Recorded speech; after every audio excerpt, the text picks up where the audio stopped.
10h-11h, le grand rendez-vous Europe 1. Avec Les Échos et CNews. Nicolas Barré, Damien Fleureau, Hélène Jouan. Éric Woerth, député Les Républicains de l'Oise et président de la Commission des Finances à l'Assemblée nationale, est l'invité du grand rendez-vous. Une question de Damien Fleureau. Oui, la loi de bioéthique arrivera au Conseil des ministres le 26 juillet avec le sujet de la PMA pour les couples de femmes. Quelle sera votre ligne sur ce point ?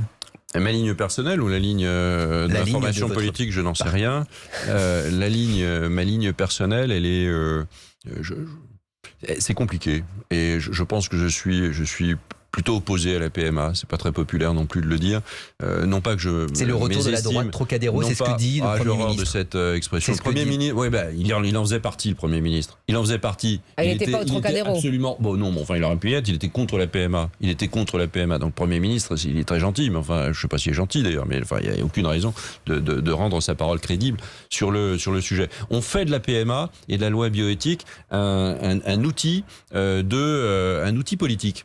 C'est une très mauvaise chose. Quand je lis dans des journaux que le gouvernement dit c'est un bon coup, ça va diviser encore plus nos adversaires. Enfin, quelle idée! On est en train de faire des conditions de vie. C'était aussi une promesse de campagne, un droit qui avait été annoncé par le candidat Macron. Pardon, j'ai une vision différente. Moi, je vois aujourd'hui qu'ils essayent d'en faire un outil de fracturation de leurs propres oppositions. Je pense que le droit à l'enfant ou le droit de l'enfant, c'est pas un outil de fracturation des oppositions conjoncturelles. C'est une manière assez médiocre d'aborder le sujet.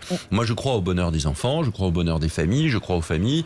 Je pense aussi qu'il y a une filiation naturelle, je crois à la filiation. Je vois que le gouvernement propose des choses très très complexes dans l'ouverture d'une troisième condition de filiation. Et je pense aussi que c'est un engrenage incroyable vers la gestation pour autrui. À partir du moment où c'est autorisé pour un couple de femmes, et je n'ai aucun doute qu'un enfant puisse être heureux élevé par un couple de femmes, un couple homosexuel ou hétérosexuel, la question n'est pas là. La question, c'est la question de la filiation, du droit aux origines.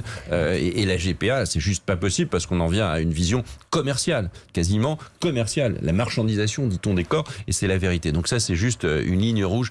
Et une fois que vous êtes à la PMA, l'étape d'après, c'est la GPA. Et on voit bien qu'on a toujours franchi les étapes d'après. 10h-11h, le grand rendez-vous Europe 1. Avec Les Échos et CNews. Nicolas Barré, Damien Fleureau, Hélène Jouan.